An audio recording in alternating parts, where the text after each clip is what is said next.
The Bible is a history book, but it is unlike any other history book available in any public library. The history of the Bible starts with the creation of the earth and ends with the end of the world. No other history book has ever been published that covers such a broad range of events on planet Earth, partially because no one was present at the start to witness and document it, and therefore, no one can write the beginning of our world authoritatively. We are the only folks in the world who know how it will all end. That is unique. The Lord did not reveal the future to his followers to satisfy their curiosity. It was to prepare them for the future so that they would not be surprised when it arrived, and that they would not misinterpret it. Be grateful that Jesus was so forthright in sharing what the future holds for us. People ask, are we in the end times? However, the Bible talks of the last days, and we have been in the last days for 2,000 years. The last days started at Pentecost, where the first prophecy of the last days was fulfilled. Every Christian generation should live to be ready for the Lord's return. The Bible is a book full of predictions. Its pages contain 735 predictions about the future. A prediction can be found in 1/4 of the Bible's chapters. From beginning to end, it is basically a prophetic text, though some books focus more on predictions than others. 596 of the 735 predictions have indeed occurred and have literally come true according to the scripture prediction. So, 81% of all Bible prophecies have already come true, and some of those prophecies were made centuries before the case. It doesn't take much confidence to believe that the remaining 19% will happen as well. That's a very high score.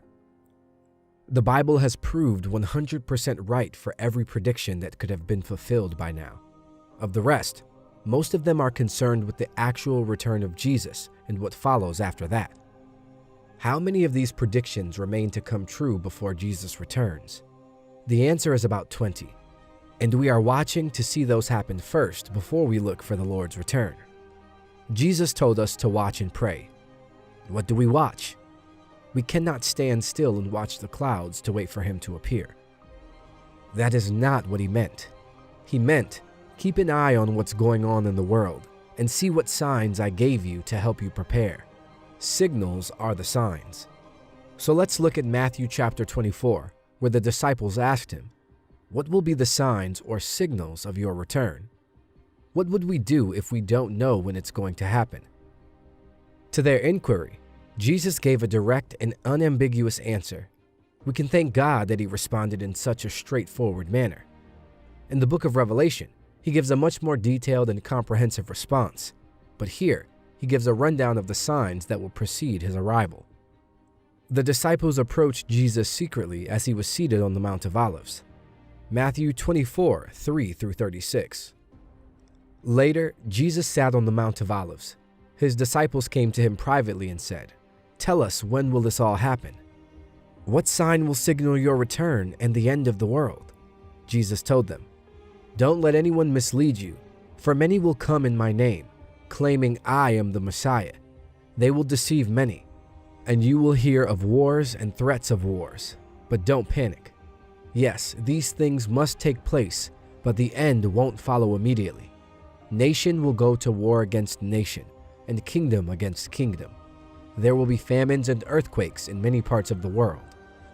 But all this is only the first of the birth pains, with more to come. Then you will be arrested, persecuted, and killed. You will be hated all over the world because you are my followers. And many will turn away from me and betray and hate each other. And many false prophets will appear and deceive many people. Sin will be rampant everywhere, and the love of many will grow cold. But the one who endures to the end will be saved. And the good news of the kingdom will be preached throughout the whole world, so that all nations will hear it, and then the end will come. The day is coming when you will see what Daniel the prophet spoke about, the sacrilegious object that causes desecration standing in the holy place. Reader, pay attention. Then those in Judea must flee to the hills. A person out on the deck of a roof must not go down into the house to pack. A person out in the field must not return even to get a coat. How terrible it will be for pregnant women and for nursing mothers in those days. And pray that your flight will not be in the winter or on the Sabbath. For there will be greater anguish than at any time since the world began, and it will never be so great again. In fact, unless that time of calamity is shortened, not a single person will survive. But it will be shortened for the sake of God's chosen ones. Then if anyone tells you, "Look, here is the Messiah," or "There he is," don't believe it. For false messiahs and false prophets will rise up and perform great signs and wonders, so as to deceive, if possible, even God's chosen ones. See, I have warned you about this ahead of time. So if someone tells you, "Look, the Messiah is out in the desert," don't bother to go and look. Or, "Look, he is hiding here," don't believe it. For as the lightning flashes in the east and shines to the west, so it will be when the Son of Man comes. Just as the gathering of vultures shows there is a carcass nearby, so these signs indicate that the end is near. Immediately after the anguish of those days, the sun will be darkened, the moon will give no light, the stars will fall from the sky, and the powers in the heavens will be shaken. And then at last, the sign that the Son of Man is coming will appear in the heavens, and there will be a deep mourning among all the peoples of the earth, and they will see the Son of Man coming on the clouds of heaven with power and great glory. And he will send out his angels with the mighty blast of a trumpet, and they will gather his chosen ones from all over the world, from the farthest ends of the earth and heaven. Now learn a lesson from the fig tree. When its branches bud and its leaves begin to sprout, you know that summer is near. In the same way, when you see all these things, you can know his return is very near, right at the door. I tell you the truth, this generation will not pass from the scene until all these things take place. Heaven and earth will disappear, but my words will never disappear. However, no one knows the day or hour when these things will happen, not even the angels in heaven or the Son himself. Only the Father knows. Now, in that passage, he gave 4 distinct signs of his coming. So, what exactly are these 4 signs he gave us? The first is clearly disasters in the world, and he mentions, for example, wars, famines, and earthquakes. These are certainly happening, but they have been happening for over 2,000 years. They are getting more intense. So we certainly are in this first sign. There are already wars, rumors of wars, earthquakes, and famine. Jesus says, don't be deceived. He says that again and again, all the way through. As we get nearer to the end, the danger is deception, both inside and outside the church. In this case, he says, from false Christs, false messiahs, people who will take advantage of the turmoil of natural disasters to present themselves as saviors. There are well-known examples of people who pretend to be saviors and lead people into desert locations, only to end in tragedy. However, there are many false Christs, false saviors who claim to be the promised deliverer from all our troubles. The more problems there are, the more false deliverers there would be. But, as Jesus advises us, don't be alarmed. Don't be worried when you learn of a new war, a new tragedy, or a new famine breaking out.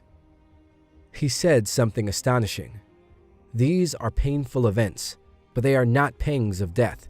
They are birth pains. So when you read of disasters in the media, these are the pains that mean something new is about to be born. This should completely change our attitude. We know what the world is coming to. We should not be alarmed or dismayed, not as worried as the world will be about these things. Disasters in the world are the pain of birth in a new world that is to be born. Therefore, we are very different. We have sympathy for those who are suffering disasters, and hopefully we express it in help. But in our hearts, we are not alarmed. We are hopeful. We are looking for a new birth of a new world, and therefore we are not dismayed or depressed by all the problems in the world. In short, Jesus' advice to us would be not to panic, not to be disturbed, but even to rejoice and say, these are all signs of something new happening. The second sign of his coming is not in the world but in the church. Disasters in the world are the first sign. The church, not the world, is the second sign of his coming. The first warning is disasters around the world. The second is changes in the church. Just as he divided the first sign into 3 parts, wars, earthquakes, and famines, He divides the second sign into 3 parts, all of which occur within the church. The first is persecution, that we will be hated in every nation. The second aspect of this sign would be a significant reduction in the church's size. Most people's love will grow cold. When the whole church is under strain, many nominal Christians, if not all true Christians, would leave. Under the burdens of universal persecution, their love would grow cold. That's a very depressing sign. The big surprise in the third part of the sign is that the gospel will be preached to every racial group. The third part of the sign is that the gospel will be proclaimed. A smaller, purified church would have a greater impact on the planet. That is exactly what Jesus is implying. False prophets can be a source of deceit in all of this. We are aware of the teachings of false prophets.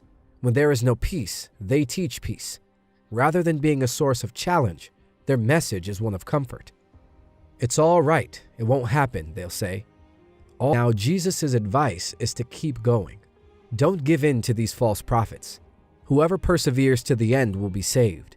When that sign occurs, when all aspects of the church are despised by the world, that is Jesus' advice to all Christians. Why should that be the case?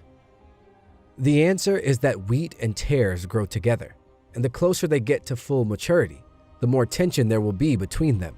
So it's only natural that Christians will be under a lot of pressure in the end. Christians are social misfits, so there would be hatred. The world does not belong to us. Our citizenship is in the heavenly realms.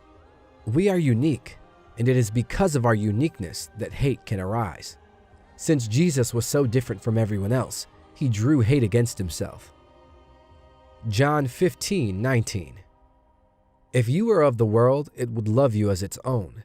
Instead, the world hates you because you are not of the world, but I have chosen you out of the world. It's not fun to be despised. That takes us to the third sign of the end times, which is Jerusalem's distress. Geographically, it will be very limited. In this passage, Jesus quotes Daniel's prophecies, and there is a character in Daniel's prophecies who is referred to as the abomination of desolation. Daniel mentions it 3 times. What does it all mean? What's the big deal? It's about a human being, a man who establishes himself in the very city of God, calls himself God, and refuses to accept anyone else's will above his own. A tyrant whose arrival will have global ramifications, but who will be centered in Jerusalem, the city of God, the holy place. Then Jesus says that the 4th sign of his coming will come immediately after that. So we shall know when he is coming. We shall be ready. When that sign comes, there will be no danger of false prophets or false messiahs. There will be no deception. It will be too quick. What will happen is that all natural light will be switched off. The sun will go dark. The stars will fall. There are many predictions of this all the way through the Bible. Isaiah says, "The heavens will be rolled up like a carpet." All the stars of heaven will be dissolved. The skies will be rolled up like a scroll, and all their stars will fall like withered leaves from the vine, like foliage from the fig tree. The natural light will be gone, leaving only artificial light to illuminate the earth. What is happening? What is going on? People may ask. This is it, Christians will exclaim. The sun, stars, and moon stop shining right before that happens. God turns off the lights of heaven to prepare for the blaze of light from the lightning that will mark his return. Then he comes on the clouds back to the planet Earth and we meet him. We are not meeting in an earthly stadium because there isn't one large enough to accommodate such a large crowd. We'll reach him in the air, and that'll suffice. Isn't that a fantastic prospect? When you see all these things, you know he is at the gates, just about to walk through, he says. Then Jesus gives a very simple statement about a fig tree, and this is where many Christians have gone astray. He says, "Now learn this lesson from the fig tree. As soon as its twigs get tender and its leaves come out, you know that summer is near." Jesus is telling us that when you notice all these events happen, you know that we are there. Now that analogy of the fig tree is not an allegory.